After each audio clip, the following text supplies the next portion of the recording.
Hello বন্ধুরা, দেখো আমি আজকে করব সুজির পিঠে করে দুধে জাল করবো। তারপরে দেখো এখানে কিন্তু কড়াই বসে দিয়েছি। কড়াইটা কিন্তু প্রচণ্ড গরম হয়ে গেছে।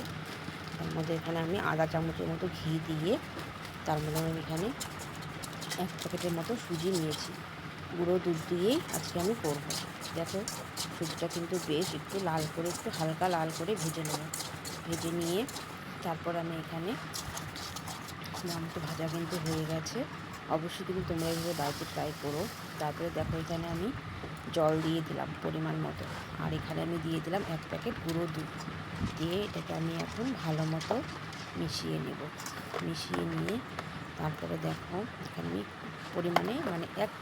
অল্প পরিমাণে আমি এখানে একটু লবণ দিয়ে দিলাম।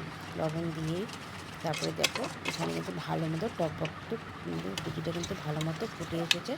আর এটাকে আমি পুরো টাইট করে একদম পুরো জাল করে নেব। দেখো কিন্তু পুরো কিন্তু টাইট কিন্তু জাল করা কিন্তু হয়ে গেছে। এটাকে আমি এখন আরেকটু নাড়াচাড়া করে নিয়ে এটাকে আমি এখন নামিয়ে নেব। দেখো এটাকে আমি থালের মধ্যে নামিয়ে নিয়ে চারপাশে ছড়িয়ে দিয়ে একটু ঠান্ডা হয়েছে। তারপরে আমি আরেক প্যাকেট এখানে গুঁড়ো দুধ দিয়ে দিলাম। আর আধা চামচ এখানে প্রথমে আধা চামচ দিয়ে ভেজেছিলাম সুজিটাকে। আর এখানে আমি আরও আধা চামচের মতো ঘি দিয়ে, গরম তাই মাখতে পারছি না, তাই একটু ঠান্ডা হলে কিন্তু ভালো মতো মাখাটা হবে। তারপর দেখো গুঁড়ো দুধটার সাথে ঘি দিয়ে ভালো করে মিশিয়ে নিচ্ছি।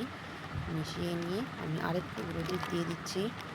দেওয়ার পরে ভালো মতো মেখে নেব। মেখে নিয়ে তারপরে দেখো এখানে আমি দুধ কিন্তু জাল করেছি। দুধটা জাল হয়ে গেছে। দুধটা কিন্তু পুরো টকবক ফুটে উঠেছে। এখানে কিন্তু দুধটা দিয়েছি। দুধটা কিন্তু অনেক পরিমাণে কিন্তু দুধটা কিন্তু শুকিয়ে একদম লাল হয়ে গেছে। তোমরা কিন্তু দেখতেই পাচ্ছ। আর ওইদিকে দেখো আমি হাতে করে কিন্তু মিষ্টির মতো করে বানিয়ে রেখেছিলাম, সেটা কিন্তু আমি এখানে দিয়ে দিলাম। দিয়ে এটাকে আমি এখন পুরো চিনি দিয়ে জাল করে নিয়েছি। তারপরে দেখো এখানে আমি নামিয়ে নিলাম একটা লম্বা একটা গোল। নামিয়ে নিয়ে একটু রস দিয়ে ছড়িয়ে দিলাম। দেখো একদম কি সুন্দর নরম হয়েছে।